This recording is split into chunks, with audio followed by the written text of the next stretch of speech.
Assalamualaikum warahmatullahi wabarakatuh. Perkenalkan, saya Muhammad Syarif Pasha dari kelas 12 IPS 2 Mainsan Cendekia Bangka Tengah. Dari sini saya akan menjelaskan sedikit tentang Sulaiman Wali atau biasa disebut dengan Wali Songo. Wali Songo adalah tokoh Islam yang dihormati di Indonesia, khususnya di Pulau Jawa, karena peran historis mereka dalam penyebaran agama Islam di Indonesia. Wali Songo berasal dari kata wali atau yang berarti orang yang dipercaya, dan sedangkan kata Songo yang berarti 9. Wali Songo itu sendiri terdiri dari 9 orang. Yang pertama Sunan Gresik, Sunan Ampel, Sunan Kudus, Sunan Giri, Sunan Gunung Jati, Sunan Kalijaga, Sunan Muria, Sunan Derajat, dan Sunan Bonang. Yang pertama yaitu Sunan Gresik atau biasa disebut dengan yang bernama asli Maulana Malik Ibrahim. Dianggap sebagai orang pertama yang menyebarkan Islam di Pulau Jawa. Ia pertama kali datang ke desa Sembolo, sekarang desa Laret, di kecamatan Manyar, 9 km utara dari kota Gresik. Strategi dakwahnya dimulai dari perdagangan, yang dilanjutkan dengan pendekatan politik. Sunan Gresik kemudian menjalin hubungan dengan penguasa saat itu.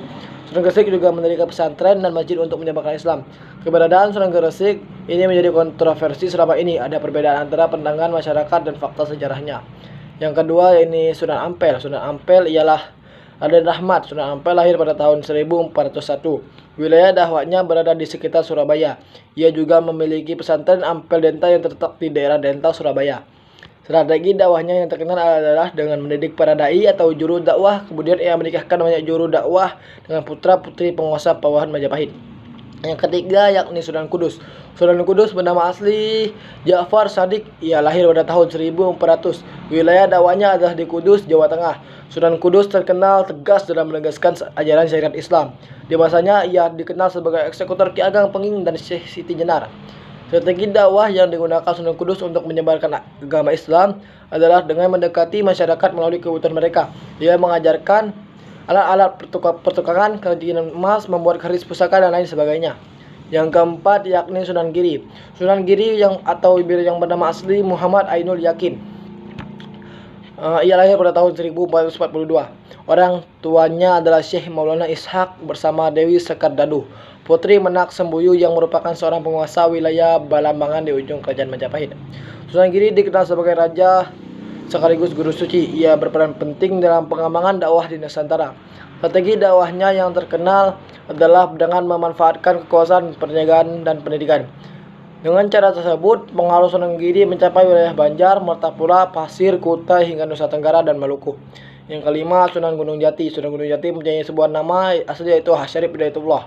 Ia lahir pada tahun 1448 di Kairo, Mesir. Di Mesir, ia adalah putra Sultan Hud dan pernah menjadi pangeran untuk penerus Raja Mesir, menggantikan ayahnya. Tetapi ia menolak dan memutuskan untuk menyebarkan ajaran agama Islam dan dengan ibunya di wilayah Jawa. Strategi dakwah yang dilakukan Sunan Gunung Jati adalah dengan menguatkan kedudukan politik. Ia menjalin hubungan dengan tokoh-tokoh berpengaruh di Cirebon, Banten, dan Demak untuk memuluskan dakwahnya. Yang keenam yakni Sunan Kalijaga atau yang bisa disebut Raden Said. Lahir pada tahun 1450 di Tuban. Ayahnya Tumenggung Wilatikta, Bupati Tuban. Strategi dakwah Sunan Kalijaga amat terkenal melalui seni dan budaya. Ia piawai mendalang menciptakan bentuk-bentuk wayang dan lakon-lakon carangan. Yang ketujuh yaitu Sunan Muria. Sebagai suputra Sunan Kalijaga, Sunan Muria yang bernama asli Raden Umar Said atau Raden Said mewarisi darah seni ayahnya. Ia lahir pada tahun 1450 dan dianggap sebagai sunan termuda di antara para wali Songo lainnya. Dalam menyebarkan Islam, Sunan Muria melestarikan seni gamelan dan boneka sebagai sarana dakwah. Dia menciptakan beberapa lagu tembang untuk memperhatikan ajaran agama Islam. Yang ke-8 yakni Sunan Bonang. Lahir pada tahun 1465. Serta nama aslinya yaitu Raden Maulana Makdum Ibrahim.